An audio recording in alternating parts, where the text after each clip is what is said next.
I think, Lisa, the message is clear. I won't take the full 10 minutes.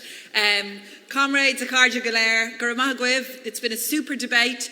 I'm really proud to be here as the climate spokesperson to respond. I think we've heard really passionate and strong arguments in support of motions on just transition, on radical action, on public transport and active travel, and on community-based initiatives.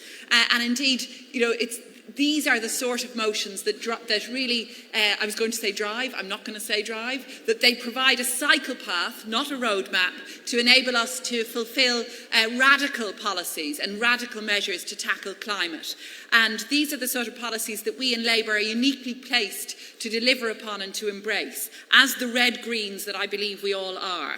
And as I've said, this is a really timely debate to have this morning as we await the final declaration from the COP26 meeting this afternoon. Here in Ireland, we in Labour are providing a constructive opposition on climate. We are supporting government measures in terms of setting ambitious targets, but we are also holding government to account on the lack of specifics on how we are going to implement the measures necessary to deliver on those ambitious targets. So we in Labour this week are putting forward in the Dáil a carbon labelling bill requiring companies to specify how their products meet carbon emission reductions targets that give consumers more clarity on carbon issues. We're also putting forward a Dublin Bay bill.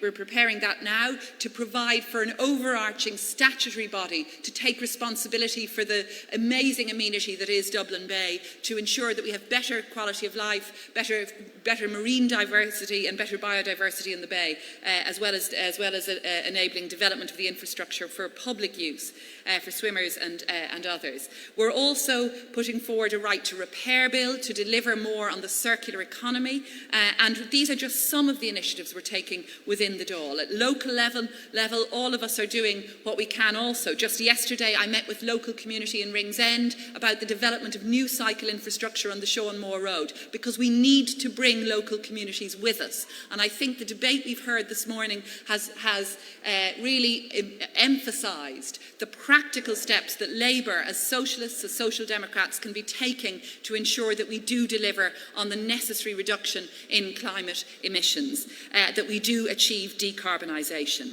And there is real urgency surrounding this issue. And we know that. It's the sort of urgency that characterised the responses of governments around the world to the devastating COVID crisis. But unfortunately, we haven't seen that sort of radical and urgent implementation of measures necessary to tackle climate. As I've said in recent weeks, as climate spokesperson, I've consistently sought more specifics from government, timelines, clear detail on the measures necessary to implement the plans to deliver on climate targets. And unfortunately, in greenhouse gas emissions category, Ireland remains among the very low performers. So why are we as Labour uniquely placed to push for radical climate action? Because parties of the left, like us, understand the value of collective action, as some of the speakers have said, as Chloe and others have said. That is the strength of Labour.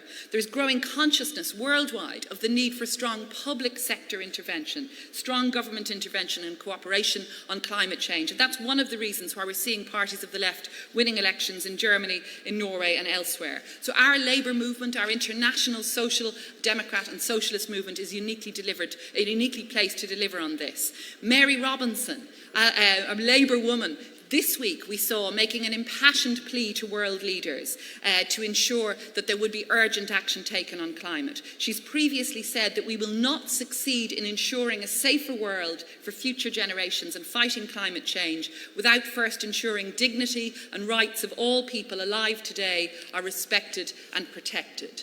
So those principles of dignity, respect and human rights are principles that are at the cornerstone of our Labour belief system.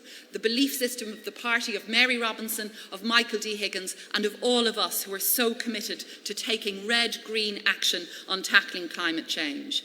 Labour has played a pivotal role in creating a better Ireland, we know this, in the last 100 years. And we now are the party that can do what it needs to be done to ensure that our children and our grandchildren live in a better world 100 years from today. And I think, just to finish on a message of hope, the fact that we know global warming to be the result of human activity, implies that the means of addressing climate change is also can also be carried out by all of us. It can be done by collective human endeavour. And that's the hopeful message from COP26, which I know we spoke about on the great panel earlier. And that hopeful message is important. We've heard it from Greta Thunberg, from Vanessa Nakate, and other fantastic younger activists who are pushing us to promote a hopeful and can-do message about how we can tackle the climate emergency. Intergenerational solidarity and equality lie at the heart of climate justice and of sustainable development. And standing here and thinking of our beloved comrade Cormac O'Brien, I'm so impassioned and so heartened by the Labour youth speakers this morning and last night who spoke with such passion on Northern Ireland, on the future of this island and on climate. And I think that's where the future lies for all of us. That's where the will to take climate action exists. We see it in the school strikes. Thank you, Gurmagu. We see it. Just to finish, we see it in the school strikes every Friday, we see it in the Citizens' Assembly on climate change, we see it in these motions that are on the Clár on Modern and Yea. And I really urge you all to support these motions, help us chart a cycle way to a new deal for climate that only Labour can deliver. Gurmagu.